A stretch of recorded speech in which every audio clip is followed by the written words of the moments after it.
I'm just curious, how many of you have ever had someone say, yes, I want to join. Yes, I'm ready to purchase. Yes, I want to move forward. And then they just disappeared. Anyone ever have that? I would assume most of us, right? Why does that happen? Today, we're going to talk about why do people say yes, then disappear? Why do people say yes, then disappear? And I want you to stop blaming ghosting and instead start fixing this instead. Stop blaming ghosting, start fixing this instead. The reason that someone will say yes, then disappear is they see your solution as solving a problem that would be nice to solve. Now, they're not going to typically say yes. I mean, are there people out there that just dupe you and they never plan on moving forward and they're just like, yeah, I'll move forward? Probably. There's probably some hooligans out there. There's probably some goofballs that just say yes to people and then disappear. I believe the primary reason that people say yes then disappear is that they do recognize that your thing will help their thing, but their thing just isn't that urgent to them. They're like, yeah, that'd be nice to, yeah, let's move forward. And then the more they think about the cost of buying your thing or joining your thing or whatever, the further away they get from solving their problem. They're a little embarrassed. They just disappear. Okay. So what is there to fix? The fix, first of all,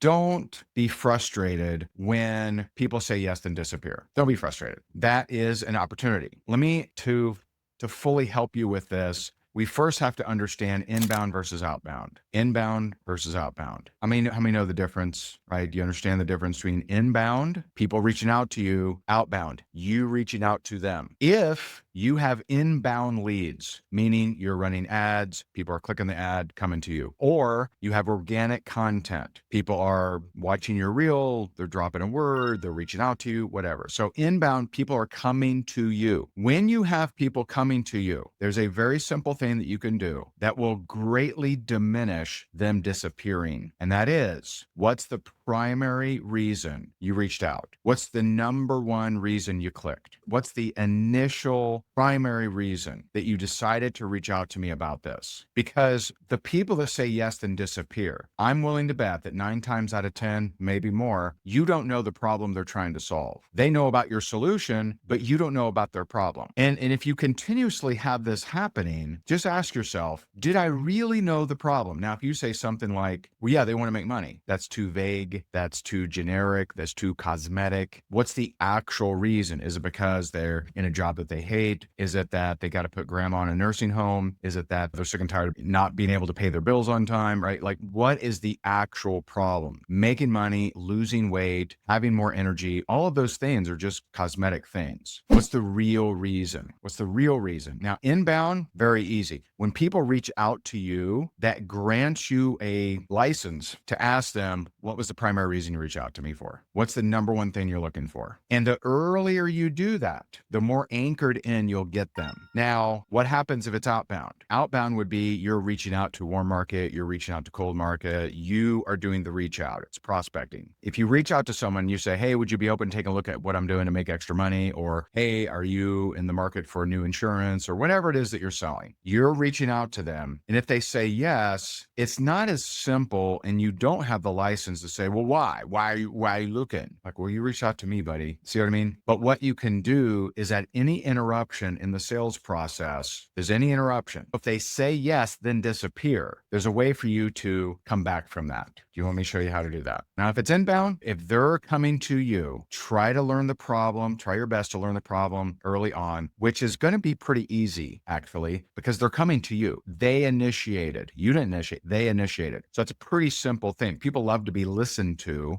but they're rarely listened to. Their coworkers don't listen to them. Their kids probably don't listen to them. They don't get listened to very often. So when you ask them a question, you actually pay attention, you actually listen to them. That's a good thing. You log that problem, and then at any interruption in the sales process, if they start to ghost you or whatever, you say, hey, I haven't heard from you. Are you still looking to blank, whatever that problem is? When it's outbound, you reaching out, you wait for an interruption in the process. So if they say yes and then they disappear, then you're going to say, hey, just reflecting on our conversation, I haven't heard from you. What was the number one reason that you decided to take a look at this? Why are you even taking a look at this? It might be helpful for me to know. You say things like that. And then you can also, a very powerful phrase is if you say, hey, let me know what it is that you're trying to solve or fix or attain. Maybe I can help. Maybe I can help lowers people's defenses. It makes people think that they're out of the sales conversation. So, phew, right? Thank goodness we're not talking about sales anymore. You're always in the sales conversation because hopefully you believe in what it is that you're selling to help other people. And that's the primary way that you help people, is getting people into your service or on your product or into your opportunity, into your platform, whatever that is. If you're having people say yes then disappear, is you need to fix the awareness of the problem they're trying to solve. Once you learn that, whether it's I want to spend more time with my kids, I want to leave my crappy job, I want to whatever their problem is, not a generic problem, not an industry-wide problem, them problem. Very important. So don't just throw out problems that are generic and in the marketplace, but they're not expressing. It's not going to land. So some of you have caught on and you're using phrases like AI going to replace every job,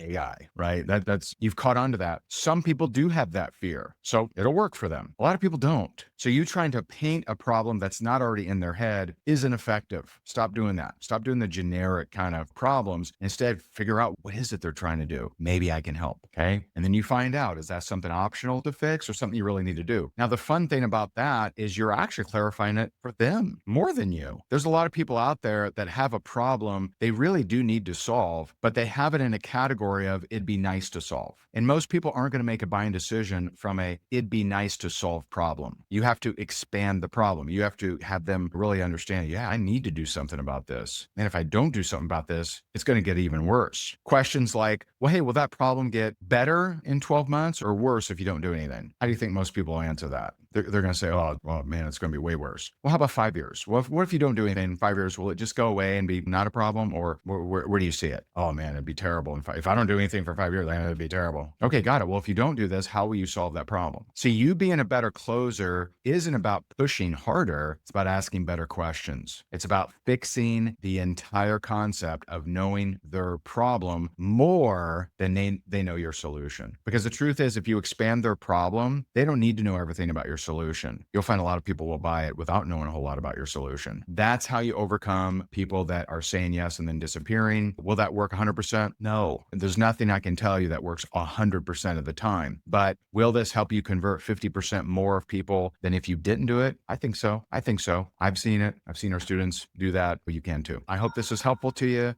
and I appreciate you so very much. God bless you, and I'll talk to you soon. Bye for now.